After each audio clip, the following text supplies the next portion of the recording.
Hello friends, welcome to ஆரோக்கிய சமையல். இன்னைக்கு நம்ம ரொம்ப ஹெல்தியான ஸ்நாக்ஸ் ரெசிபி தான் பண்ண போறோம். வாங்க எப்படி செய்யலாம்னு பார்க்கலாம். ஸ்டவ் ஆன் பண்ணிட்டு ஒரு பேன் வச்சுக்கலாம். இதுல ஒரு 2 ஸ்பூன் அளவுக்கு ஆயில் ஊத்திக்கலாம். எண்ணெய் நல்லா சூடாயிடுச்சு. இப்போ ஒரு பெரிய வெங்காயம் சின்னதா கட் பண்ணி வச்சிருக்கேன். இதை நம்ம இதுல போட்டுக்கலாம். வெங்காயம் போட்டுட்டு நல்லா மிக்ஸ் பண்ணிடலாம். இந்த வெங்காயம் வதங்கட்டும். வெங்காயம் வதங்கிடுச்சு. இந்த மாதிரி கண்ணாடி பதம் வந்த பிறகு 1/2 டீஸ்பூன் அளவுக்கு இஞ்சி பூண்டு பேஸ்ட் சேர்த்துக்கலாம்.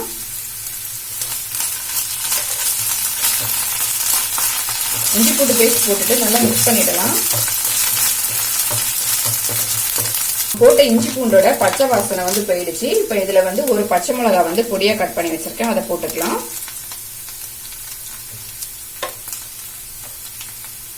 ஒரு கேரட் துருவி வச்சிருக்கேன். அதையும் நம்ம போட்டுக்கலாம். ஒரு சின்ன துண்டு பீட்ரூட் துருவி வச்சிருக்கேன். இதையும் நம்ம போட்டுக்கலாம். இது கூட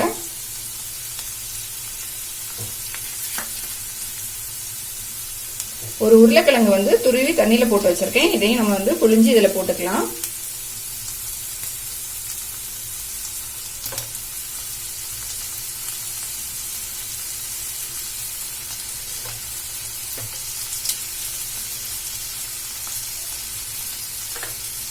போட்டுட்டு எல்லாத்தையும் நல்லா மிக்ஸ் பண்ணிடலாம்.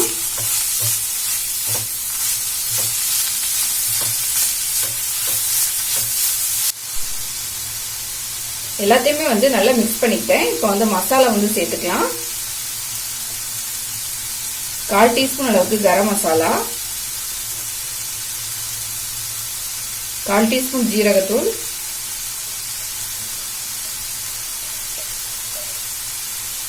1/4 டீஸ்பூன் மஞ்சள்தூள்,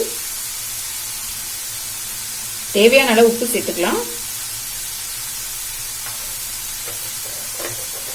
இப்போ எல்லாத்தையும் நல்லா மிக்ஸ் பண்ணிடலாம்.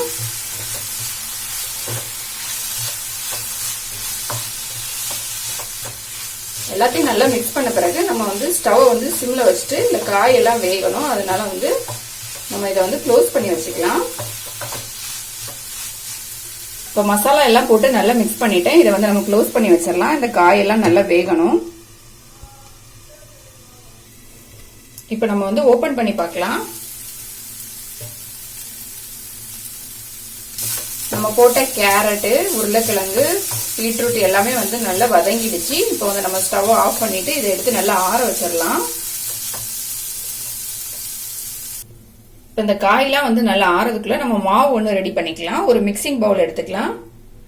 இதுல 1 கப் அளவுக்கு தோசை மாவு எடுத்திருக்கேன். இதை நம்ம இதுல போட்டுக்கலாம்.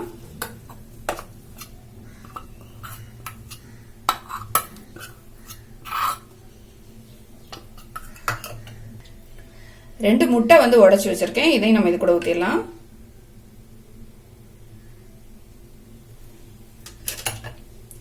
ஒரு டீஸ்பூன் அளவுக்கு சில்லி பிளேக்ஸ் போட்டுக்கலாம். 1/4 டீஸ்பூன் அளவுக்கு மஞ்சள்தூள் போட்டுக்கலாம். இது நான் கலருக்கு வேண்டி போட்டிருக்கேன். கொஞ்சமா மல்லி இலை கட் பண்ணி வச்சிருக்கேன். இதையும் நம்ம போட்டுக்கலாம். கொஞ்சமா உப்பு சேர்த்துக்கலாம். நமக்கு தோசை மாவுல உப்பு இருக்கும். அதனால கொஞ்சமா சேர்த்துக்கலாம். இதுல இது எல்லாத்தையும் ஒரு ஸ்பூன் வச்சு நல்லா மிக்ஸ் பண்ணிடலாம்.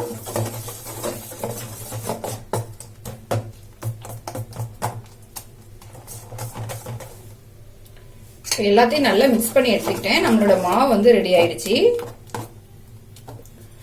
நம்ம வதக்கி வச்சிருந்த இந்த காயெல்லாம் நல்லா ஆறிடுச்சு. இப்ப இதுல கொஞ்சமா நம்ம எடுத்துக்கலாம். எடுத்துட்டு இந்த மாதிரி உருட்டிக்கலாம். உருட்டிட்டு லைட்டா நம்ம இந்த மாதிரி கை வச்சு பிரஸ் பண்ணிக்கலாம். இந்த மாதிரி பிரஸ் பண்ணிட்டு நம்ம வடை மாதிரி தட்டிக்கலாம். இதே மாதிரி நம்ம எல்லாத்தையும் ரெடி பண்ணிக்கலாம். நான் எல்லாத்தையுமே இதே மாதிரி ரெடி பண்ணி எடுத்துக்கிட்டேன். நம்ம பிளேட்ல வச்சிடலாம். இத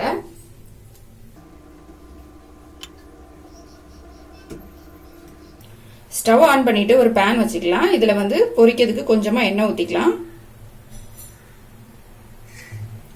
எண்ணெய் நல்லா சூடாயிடுச்சு. இப்ப நம்ம வடை மாதிரி தட்டி வச்சிருந்தோம்ல, அதை நம்ம ரெடி பண்ணி வச்சிருந்த இந்த மாவுல போட்டுக்கலாம். மாவுல போட்டு நல்லா டிப் பண்ணி எடுத்துக்கலாம். ஒரு ஸ்பூன் வச்சு இதை எல்லா சைடும் நம்ம நல்லா படும்படி எடுத்துக்கலாம். இப்போ இதுல இருந்து எடுத்து நம்ம வந்து ஆயில்ல போட்டுக்கலாம். இப்போ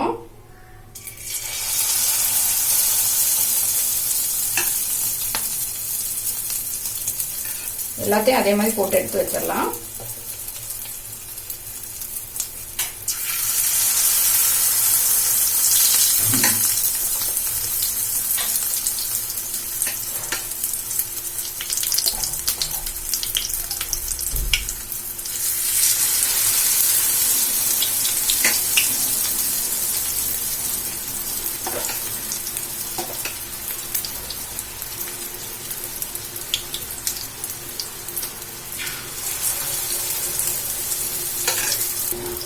நம்ம இன்னொரு சைடு வந்து திருப்பி வச்சுக்கலாம்.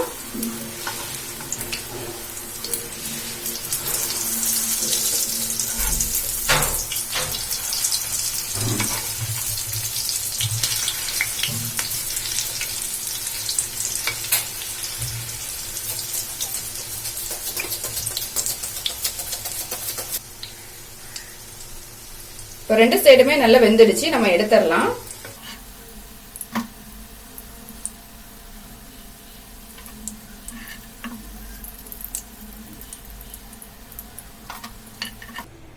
நம்மளோட ஸ்நாக்ஸ் வந்து ரெடி ஆயிடுச்சு. எப்படி ஒரு ஹெல்த்தியான ஸ்நாக்ஸ் பண்ணலாம் அப்படிங்கறத பார்த்தோம். இதை வந்து கண்டிப்பா ட்ரை பண்ணி பாருங்க. ரொம்ப டேஸ்டா இருக்கும். இந்த வீடியோ உங்களுக்கு பிடிச்சிருந்தா லைக் பண்ணுங்க, ஷேர் பண்ணுங்க. மறக்காம என்னோட சேனலை சப்ஸ்கிரைப் பண்ணுங்க.